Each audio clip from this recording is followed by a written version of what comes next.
umabot sa Task Force Alpha ang alarma sa sunog, kung saan kinailangan na ang tulong ng mga bombero mula sa Karatig Bayan at mga fire volunteer group. Yung pulis yung, yan umikot yung sunog. Kaya pinipilit po namin section by section na. Sistan yung kanilang kon. Para hindi siya tumipat sa ibang establishment. Sa lakas ng apoy, inabot na rin ang mga katabing establishmento at kawan ng kuryente sa kalsada.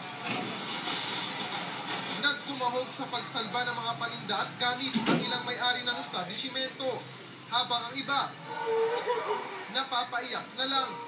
Ayun nga po ang problema namin, di namin alam kung paano bumangon. Nasunog din ang Market Administration Office, Department of Agrarian Reform Office, Bureau of Internal Revenue Office at COMELEC Office sa Coliseum. Tanging computer ang naisalba ng mga empleyado ng COMELEC. Nakasave naman sila ng yung pinaka-main computer namin.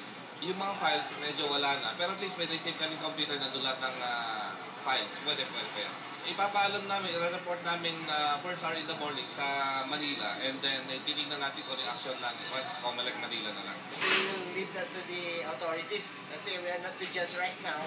Hindi ako makakapag-ano man ang nangyari. Pero we will have to investigate further.